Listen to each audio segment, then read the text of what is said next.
humanitaire, militaire, qui prévaut donc toujours malheureusement en Ukraine. Donc merci infiniment, cher Gérard, d'avoir accepté d'ouvrir ce colloque. Merci aux intervenants dont beaucoup sont déjà présents et qui participeront sur 2 tables rondes à ce colloque.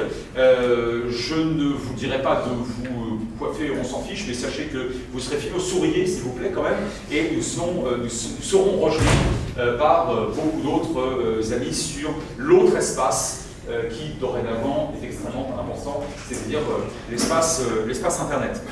Merci beaucoup à toi, chère Julie, d'avoir coordonné ce colloque. Merci infiniment, Manel Kimi, qui va intervenir tout à l'heure. Je précise que Manel est de tous les colloques que votre humble serviteur organise ici, à Trouville, à Sciences Po, au Sénat et à l'Assemblée nationale, je crois, et à la mairie de Paris de temps en temps, que ce soit les assises nationales contre le négationnisme, qui auront lieu cette année, dont la 14e édition aura lieu cette année au mois de mars, vraisemblablement, à la mairie de Paris, autour du 30e anniversaire du génocide des Tutsis rwandais. Et puis, j'annonce d'ores et déjà que les 9e rencontres internationales géopolitiques de Trouville-sur-Mer auront lieu du 19 au 23 septembre prochain dans la bonne ville de Trouville-sur-Mer. La Paris School of Business est partenaire, Sciences Po Paris est partenaire, je ne vais pas tous les citer, il y en a beaucoup d'autres. Et la thématique en septembre 2024 de ces 9e rencontres sera la suivante: les femmes face au pouvoir. Donc n'hésitez pas à le noter d'ores et déjà. Excellent colloque et vraiment merci beaucoup, monsieur l'ambassadeur. Merci beaucoup Frédéric de cette invitation. Vous savez, dans toute collectivité, on a besoin du méchant, de telle sorte que tout le monde est d'accord, s'unit contre le méchant. Et donc je suis en charge d'endosser ce rôle face à vous tous, afin que vous puissiez tous vous unir contre moi. Je suis le diplomate cynique, et donc je vais violer toutes vos convictions, je vais vous révolter, et ça vous fera du bien, croyez-moi. Au fond, l'Ukraine et la diplomatie, la guerre en Ukraine et la diplomatie, c'est un sujet qui est très difficile à comprendre pour les Européens aujourd'hui, parce que tous, nous avons vécu, nous les Européens, nous avons vécu depuis 1945 la plus longue période de paix depuis la chute de l'Empire romain, à part la guerre civile en Yougoslavie. En d'autres termes, nous avons oublié ce que c'est qu'une guerre. Nous avons oublié quelle est la logique de la guerre. Nous sommes convaincus que le méchant doit perdre et le bon doit gagner, et que la guerre est un archaïsme absolument incroyable, totalement dépassé, parce que nous avons, dans le sein de l'Union européenne, décidé que tous les conflits se résolvaient par le compromis, par le droit international, par la bonne volonté, mais qui voudrait faire la guerre? Alors, et évidemment, c'est difficile, il faut sortir de l'univers dans lequel nous avons été élevés pour nous rappeler que ce continent dans lequel nous sommes, nous avons fourni à l'humanité en un demi-siècle 2 guerres mondiales et un génocide, ce qui est quand même pas mal, et nous avons derrière nous des siècles entiers de guerre. Au XVIIe siècle, j'aime beaucoup cette anecdote, il y a eu une seule année sans guerre, l'année 1669. Voilà, la guerre, c'est la réalité de la condition humaine, la guerre, c'est la réalité de l'Europe, la guerre est de retour. Et donc, dans cette guerre en Ukraine, il se passera ce qui se passe toujours dans les guerres. Celui qui gagne, celui qui l'emporte, ce n'est pas du tout celui qui a raison. Ce n'est pas du tout le bon. C'est le champ de bataille qui décide d'une guerre. C'est-à-dire, c'est le plus fort qui l'emporte. Et oui, je suis désolé de vous le dire, ce n'est pas celui qui a raison, ce n'est pas celui qui représente le bien, qui a le droit international pour lui, c'est celui qui est le plus fort, c'est celui qui va gagner sur le champ de bataille. Et donc, si l'on veut s'intéresser à comment terminer cette guerre, il faut commencer par le champ de bataille et par les hypothèses sur un champ de bataille. Alors, les hypothèses, vous savez, il y en a fondamentalement 3. L'Ukraine gagne, la Russie gagne, personne ne gagne. Alors, la Russie gagne. Alors là, une victoire décisive de la Russie, disons, parlons jusqu'au 21 janvier 2025, pourquoi cette date, nous y reviendrons, une victoire de la Russie décisive de la Russie paraît relativement exclue. Pourquoi? On voit bien que tout au long de l'été, les Russes ont mené leur grande offensive et ils ont réussi en fin de compte à prendre une ville de 40 000 habitants, Bakhmout. Donc, et deuxièmement et surtout, je suis convaincu, mais c'est mon opinion personnelle, je suis convaincu que les Occidentaux ne peuvent plus se permettre de laisser la Russie l'emporter. Que les Occidentaux se sont à ce point engagés derrière l'Ukraine qu'une défaite de la Russie serait vue comme une telle défaite de l'Occident que ça en devient absolument inacceptable. Mais attendez, j'ai bien dit jusqu'au 21 janvier 2025. Pourquoi le 21 janvier 2025? Vous le savez peut-être, parce que c'est le moment où le nouveau président des États-Unis prendra ses fonctions. Et là, nous avons l'hypothèque Donald Trump. J'ai été ambassadeur aux États-Unis, vous suivez comme moi les actualités, une victoire de Trump en novembre n'est pas exclue. Et Trump l'a vraiment dit très clairement, si lui arrivait au pouvoir, il réglerait le problème en 24 heures. Et nous savons tous qu'il déteste personnellement Zelensky, il abhorre l'Ukraine pour des raisons un peu compliquées et liées à son histoire personnelle, et plus généralement, il est en faveur d'un retrait des États-Unis des interventions extérieures. Et donc, on ne peut absolument pas exclure que si Donald Trump est élu, donc l'élection américaine c'est au début de novembre 2024, que lorsqu'il parvient au pouvoir le 21 janvier 2025, il décide d'un seul coup d'arrêter la livraison des armes à l'Ukraine.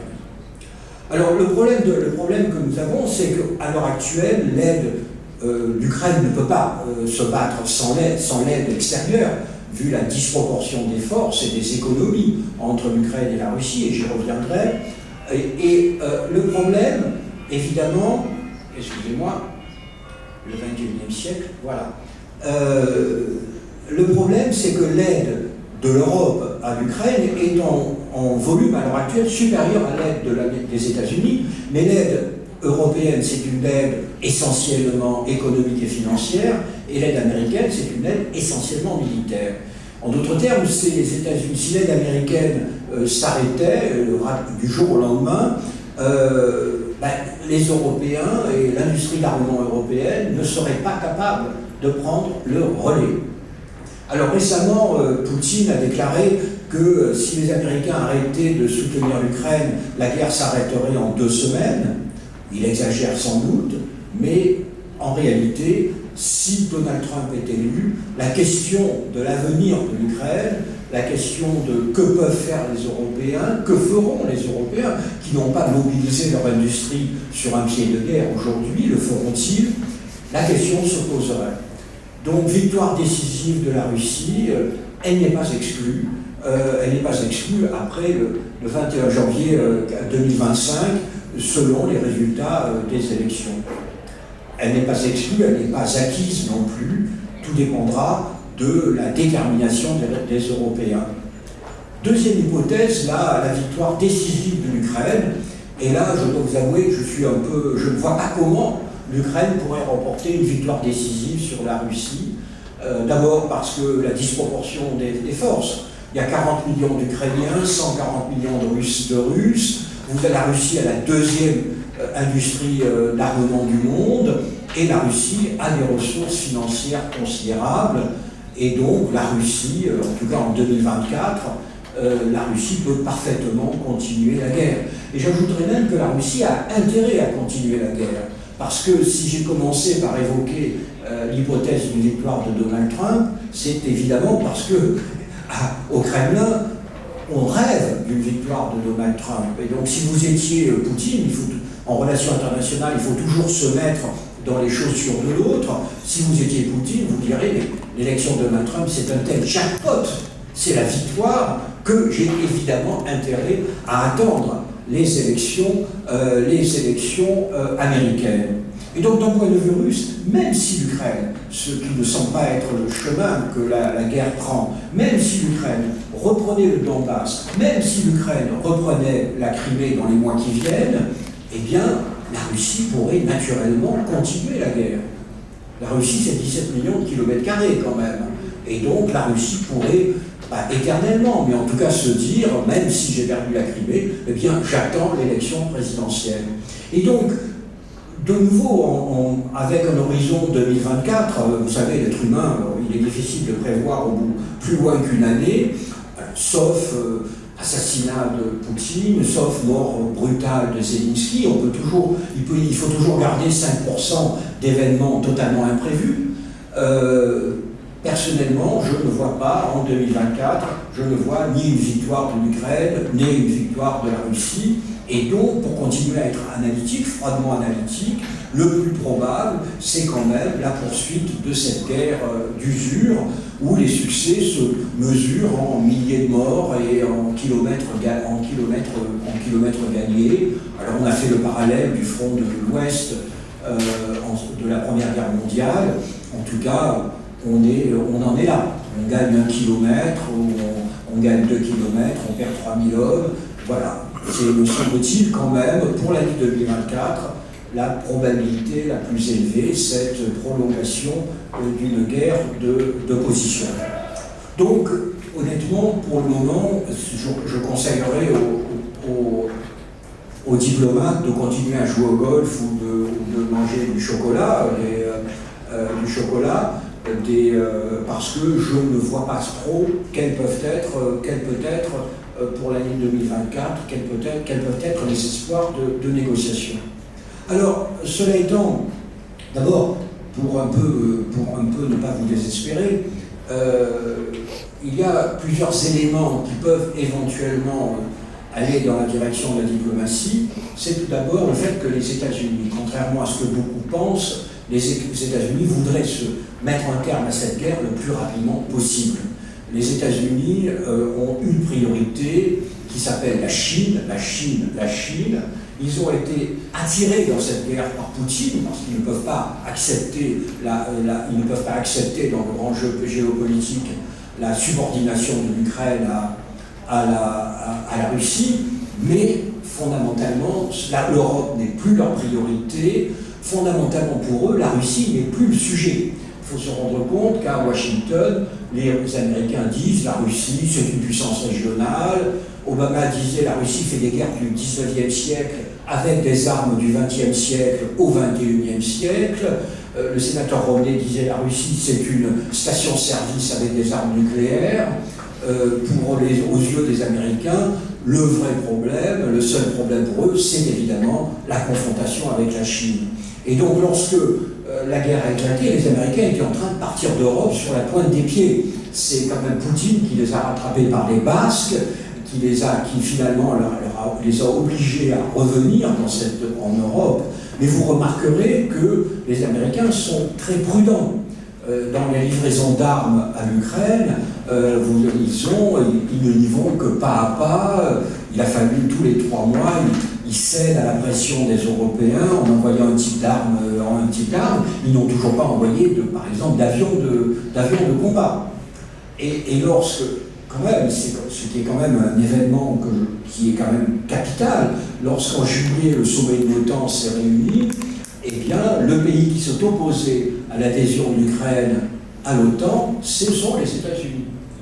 Parce que, à l'évidence pour les États-Unis, l'adhésion de l'Ukraine à l'OTAN serait une sorte de rupture et rendrait quasiment impossible la négociation avec la Russie. Parce que les États-Unis n'excluent pas la négociation avec la Russie. Et d'ailleurs, sur la Crimée, par exemple, les politiques américains sont d'une extrême ambiguïté. Donc, personnellement, j'étais à New York et Washington au mois de mai-juin. J'ai rencontré pas mal de responsables de l'administration Biden, parce que ce sont les responsables de l'administration Obama que je connaissais au cours de ma mission. Eh bien, j'ai vraiment senti, et ils le cachent à peine, qu'ils sont prêts à négocier quasiment sans condition avec la Russie pour mettre le plus rapidement possible un terme à cette guerre qui n'est pas leur guerre. Alors, en même temps,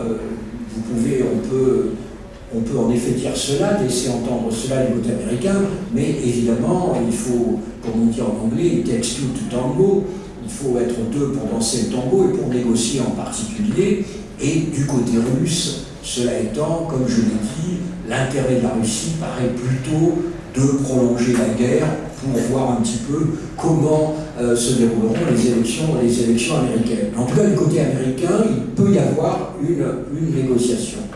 Alors, immédiatement, vous vous dites, oui, mais une négociation, supposons que Poutine décide, pour des raisons qui nous échappent, des raisons intérieures, que, bah oui, il est prêt à négocier, mais quels en seraient les termes?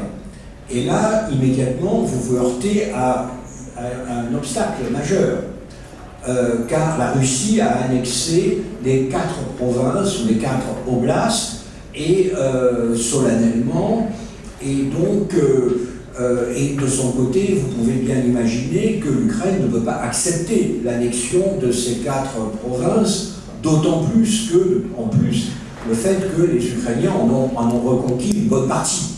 Ils ont reconquis Kherson, ils ont reconquis Zaporijjie, et donc on imagine mal un traité de paix où les Ukrainiens renonceraient à ces 4 provinces, et inversement, pour la Russie, s'ils renonçaient à ces 4 provinces, cela voudrait dire que la Russie accepte sa défaite.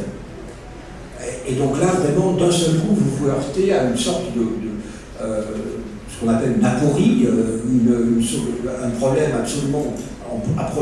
absolument sans solution. On ne voit pas aujourd'hui comment, en novembre, en décembre, en janvier, comment un traité de paix pourrait être conclu. Mais il y a autre chose. Les diplomates ont plein de solutions dans leur poche pour essayer de mettre fin à une guerre.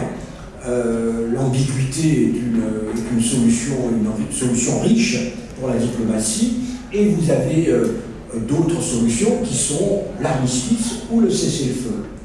Alors je vous rappelle qu'en ce qui concerne la guerre de Corée, comme vous le savez, les deux Corées ont toujours été incapables de signer un traité de paix, et il y a un armistice qui a été signé en 1953 et qui aujourd'hui, 70 ans plus tard, est toujours plus ou moins respecté. Il y a des incidents, mais fondamentalement, l'armistice est respecté. Alors l'armistice a beaucoup d'avantages, parce que ça permet finalement à chaque partie, les Ukrainiens et les Russes, de maintenir leur position de principe. Parce que les Russes peuvent très bien dire nous avons signé un armistice, mais naturellement les 4 provinces sont toujours russes, et les Ukrainiens peuvent dire l'inverse, en disant nous avons signé un armistice, mais naturellement ces provinces, l'annexion russe est illégale et nous ne la reconnaissons pas. Donc il pourrait y avoir la solution de l'armistice, donc mettre un terme au combat, et éventuellement, si on peut rêver, il faut rêver, on peut même imaginer une force des Nations Unies d'interposition. Il y a aussi la solution un peu dégradée de l'armistice, c'est seulement le cessez-le-feu. Et donc, cela veut dire que les deux parties s'engagent à cesser le feu, mais il n'y a à ne plus combattre, mais il n'y a pas toutes les garanties, tous les arrangements nécessaires pour s'assurer qu'il n'y aura pas d'incident. Donc, si en tant que diplomate, on me demande qu'est-ce qui, d'après vous, est possible, je dirais que le plus probable, comme je vous l'ai dit, c'est la poursuite des opérations militaires au moins jusqu'à la fin de 2024, c'est-à-dire encore des 50, 100 000 morts, des dévastations du territoire ukrainien. Et je pense que c'est le calcul assez logique de la Russie, nouveau sauf coup d'État à Moscou, crise cardiaque malheureuse ou heureuse d'ailleurs de Poutine, et au mieux, et je n'y crois pas trop, hein, je vous en parle comme une sorte de par précaution et pour essayer de couvrir toutes les hypothèses, éventuellement un armistice ou un cessez-le-feu ça veut dire sur les lignes de combat. Alors aussitôt, vous avez, dès que vous parlez de négociations avec la Russie, vous êtes poli, donc vous ne protestez pas. Aussitôt, les objections que l'on me signale en disant « mais comment vous négociez avec la Russie ?» c'est de dire « mais alors vous allez faire des concessions aux méchants, vous allez faire des concessions à l'agresseur ». Le problème, c'est que toutes les frontières de l'Europe sont fondées sur des concessions à l'agresseur. C'est cela, et là on revient au fond au début de mon exposé, sur les Européens qui doivent comprendre ou revenir sur ce qu'est une guerre, c'est que les frontières d'Europe ont été tracées par la guerre. Je suis un peu actif sur Twitter, et donc aujourd'hui, s'il y avait un tweet qui disait, vous savez, c'est l'anniversaire du traité de Westphalie de 1648. C'est par ce traité que l'Alsace est devenue française. C'est pas parce que les Alsaciens, se levant un matin, ont dit nous nous sentons tellement français que nous voulons rejoindre la grande communauté nationale. Et voilà, donc je donne cet exemple l'Alsace, mais c'est la même chose Lille. Lille est devenue française en 1668. Je peux vous dire que les Lillois n'en voulaient pas du tout de la France en 1668. C'était la même chose de Besançon 10 ans plus tard. Voilà, les frontières sont... Voilà. Et l'agresseur, ça a souvent raison. Et n'y voyez pas le moindre cynisme, mais il voyait la réalité. Donc ça, c'est la première chose. Ben oui, il se peut que l'Ukraine, s'il y avait un traité de paix, que l'Ukraine cède, par exemple, la Crimée à la Russie. Voilà. Et donc, le calcul que vous devez faire chaque fois, parce que si vous m'opposez la moralité, vous avez l'âge où on pense que le monde est moral, si vous m'opposez la moralité, je vous dirais, quel est le plus moral? Continuer une guerre pendant 10 ans qui coûte 500 000 morts, ou consentir un compromis territorial cédant la Crimée à la Russie. Je pense que même d'un point de vue de moralité, on peut défendre que finalement la poursuite d'une guerre, d'autant plus qu'on ne saurait pas quelle est l'issue de cette guerre. C'est pas parce que l'Ukraine continuerait à se battre que l'Ukraine parviendrait à récupérer la Crimée. Donc je dirais que même d'un point de vue moral, je ne suis pas sûr qu'un compromis territorial serait tellement une mauvaise chose, mais voilà, s'il y a une négociation avec la Russie, cela veut dire un compromis. Et oui, ça veut dire que l'agresseur est récompensé, et vous savez, le mal est souvent récompensé dans la vie humaine. La deuxième objection que l'on fait en général, quand je parle de négocier avec Poutine, c'est on ne peut pas faire confiance à Poutine. On ne peut pas faire confiance à Poutine, donc il ne respectera pas le traité, si un traité ou un accord. Mais là, je suis assez stupéfait, parce que pensez-vous que les Français ont fait confiance aux Allemands en novembre 1918? Mais on ne fait jamais confiance à son ennemi. L'ennemi vous a envahi, vous a bombardé, a tué, a détruit pendant 3, 4, 5, 6 ans, et vous croyez que parce que d'un seul coup vous signez un traité de paix, vous dites « ah maintenant je lui fais confiance ». Mais non, la confiance n'existe pas en relation internationale. Ce n'est pas le sujet. Et donc si l'Ukraine parvenait à signer un traité de paix avec la Russie, ça voudrait dire qu'ensuite l'Ukraine devrait tout faire pour éviter que ça ne recommence. Et donc ça voudrait dire que l'Ukraine aurait besoin d'une armée forte et d'alliance avec des pays occidentaux. Donc l'objection, on ne fait pas confiance à Poutine, on ne fait jamais confiance à son ennemi. Jamais. Puisque c'est votre ennemi. Et si votre ennemi a décidé de signer un traité de paix avec vous, c'est pas du tout parce que d'un seul coup il est tombé amoureux de vous, mais c'est parce qu'il en a conclu qu'il n'avait pas le choix. Parce qu'il ne parvenait pas à atteindre ses objectifs par la force. Donc il était obligé de signer un traité de paix. Mais il aurait bien voulu pouvoir tout gagner.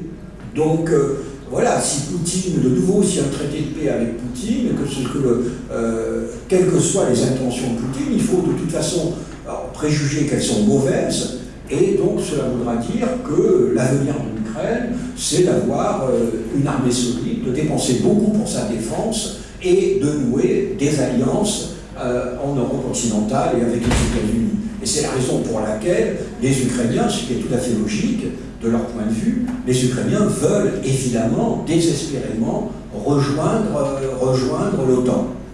Voilà, c'est ça la logique un peu glaciale des relations internationales, en tout cas telles qu'elles ont été conduites en Europe jusqu'en 1939, et telles que nous risquons de devoir de nouveau l'imaginer dans les années, dans les décennies qui viennent, parce que j'appartiens je crois, à la seule génération, ou enfin une ou deux générations de Français qui n'ont pas connu la guerre, et vous pouvez remercier ma génération parce que je ne suis pas sûr que vous ne la connaîtrez pas.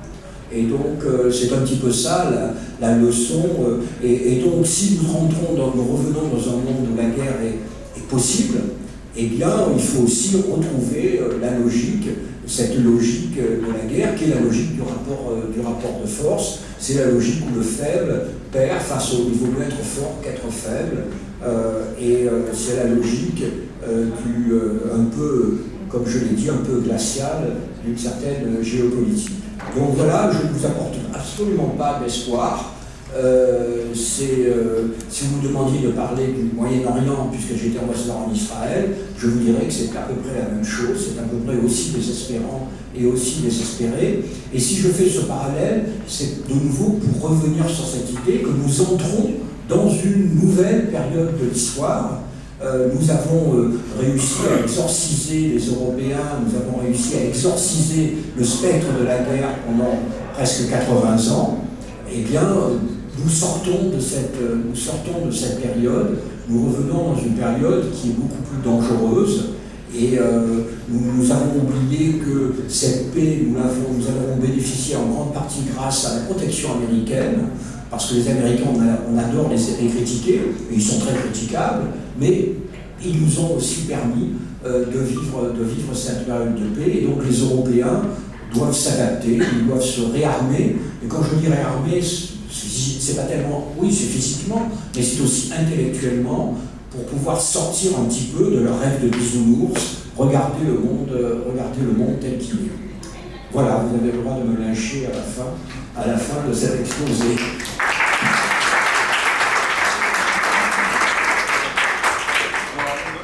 Pas le genre de la maison, mais si vous avez des questions, vous n'hésitez pas.